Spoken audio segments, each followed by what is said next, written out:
નમસ્કાર. ચૂંટણી એટલે લોકશાહીનો સૌથી મોટો તહેવાર, બરાબર ને? અને આ તહેવારમાં એક એવા યોદ્ધા પણ છે જે શાંત રહીને સૌથી મોટું કામ કરે છે. એ છે પોલિંગ ઓફિસર 2. આજે આપણે એમની જ ભૂમિકાને બરાબર સમજીશું. ચાલો જોઈએ કે એમનું એક નાનકડું લાગતું કામ ચૂંટણીના પરિણામ પર કેટલી મોટી અસર પાડી શકે છે. હવે જો કોઈ પૂછે કે પોલિંગ ઓફિસર 2નું કામ શું, તો એનો એક જ શબ્દમાં જવાબ છે સિક્યોરિટી ફિલ્ટર. જરા કલ્પના કરો, એક એવો દરવાજો જેના પર એ ઊભા છે અને ત્યાંથી ફક્ત સાચા મતદારો જ અંદર જ જઈ શકે છે, ખરું ને? એ લોકશાહીના એવા ગાર્ડ છે જે પાક્કું કરે છે કે દરેક મત એકદમ શુદ્ધ અને માન્ય હોય. તો એમનું મિશન શું છે? એકદમ સિમ્પલ છે, મતપત્રના રક્ષક બનવાનું. જો દરેક મતપત્ર એટલે એક નાગરિકનો અવાજ, અને પોલિંગ ઓફિસર 2નું કામ એ જોવાનું છે કે આ અવાજ કોઈ ખોટા હાથમાં ના જતો રહે. આજ તો છે નિષ્પક્ષતાનો અસલી પાયો. અને આ આખા મિશનનું હાર્દ શું છે? બસ એક જ વાત: દરેક મતદારની ઓળખ બરાબર ચકાસવી.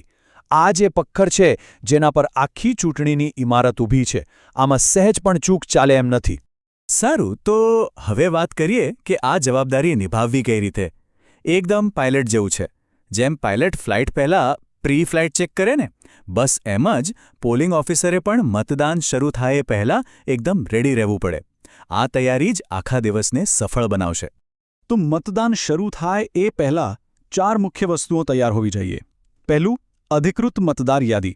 બીજું, કયા આઈડી કાર્ડ ચાલે એની પાક્કી જાણકારી. ત્રીજું, પ્રિસાઇડિંગ ઓફિસર એટલે કે PO1 પાસેથી મળેલી છેલ્લી સૂચનાઓ. અને ચોથું, એમનું ટેબલ, જ્યાં બધી જરૂરી સામગ્રી એકદમ વ્યવસ્થિત રીતે ગોઠવેલી હોય. ચાલો હવે આવીએ આ ભૂમિકાના એકદમ કેન્દ્રમાં, મતદારની ચકાસણી કરવાનો મુખ્ય પ્રોટોકોલ.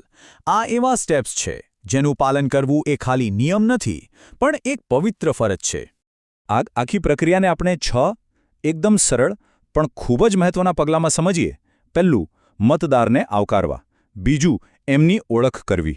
ત્રીજું, મતદાર યાદીમાં નામ શોધવું. ચોથું, એમની વોટર સ્લિપ ચેક કરવી. પાંચમું, કોઈ શંકાસ્પદ કેસ હોય તો એને સંભાળવો. અને છઠ્ઠું, એમને PO3 પાસે મોકલવા. આ એક સાંકળ જેવું છે જેની એક પણ કડી તૂટવી ન જોઈએ. અને આ 6 સ્ટેપ્સમાંથી જે બીજું સ્ટેપ છે ને, મતદારની ઓળખ, એ સૌથી વધારે ક્રિટિકલ છે. કેમ? કારણ કે આ જ આખી પ્રોસેસનો પાયો છે. જો આ જ પાયો હલી ગયો તો સમજો કે લોકશાહીની આખી ઇમારત ડગમગી જાય. તો કયા ડોક્યુમેન્ટ્સ ચાલે?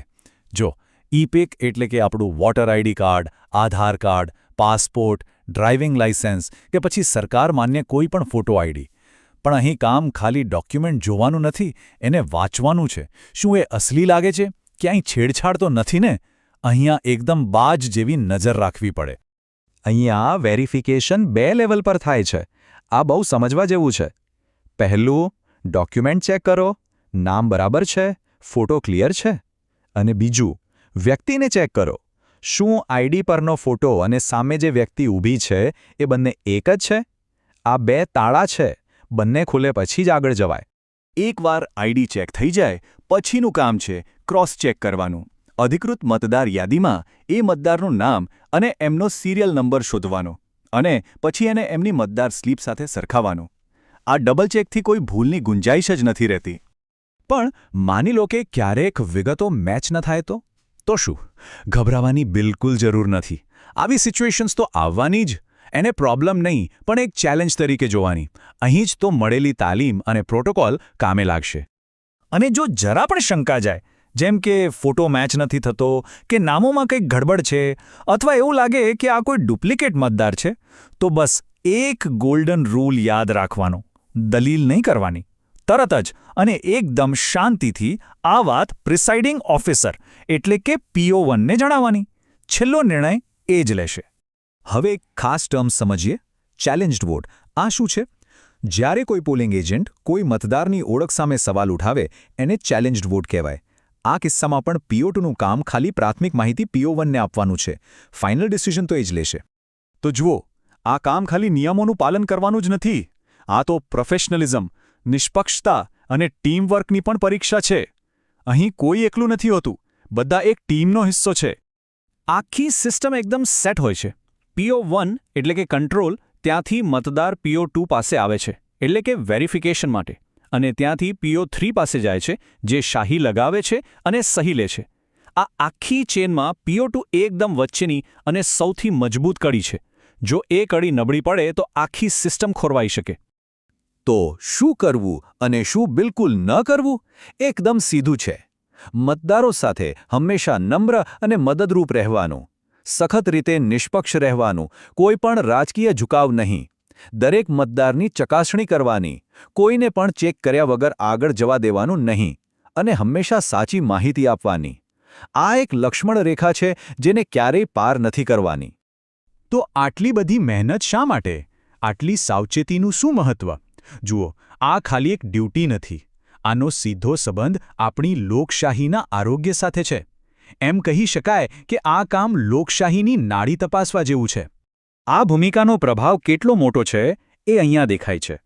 આ કામનો 60% હિસ્સો નિષ્પક્ષતા જાળવવાનો છે, 30% હિસ્સો છેતરપિંડી રોકવાનો છે, અને બાકીનો 10% હિસ્સો લોકોમાં ચૂંટણી પ્રક્રિયા પ્રત્યે વિશ્વાસ ઊભો કરવાનો છે. મતલબ કે પોલિંગ ઓફિસર ખાલી એક અધિકારી નથી, પણ લોકશાહીના 3 મજબૂત પાયાના રક્ષક છે. તો આપણે ફરી પાછા ત્યાં જ આવીએ જ્યાંથી વાત શરૂ કરી હતી. Security filter. એક સારો PO2 એ સુનિશ્ચિત કરે છે કે દરેક સાચો મત જ ગણાય. આ ફિલ્ટરમાંથી ફક્ત શુદ્ધ મત જ પસાર થાય, એનાથી મોટી સફળતા બીજી કઈ હોઈ શકે? યાદ રાખજો, આ ભૂમિકા કાઉન્ટિંગ જેટલી જ મહત્વની છે. આમાં ચોકસાઈ, ધીરજ અને સંપૂર્ણ નિષ્પક્ષતા જોઈએ. તો છેલ્લો અને સૌથી મોટો સવાલ એ જ છે કે શું આ જવાબદારી માટે સૌ તૈયાર છે? કારણ કે આ તૈયારી પર જ આપણી લોકશાહીનું ભવિષ્ય ટકેલું છે.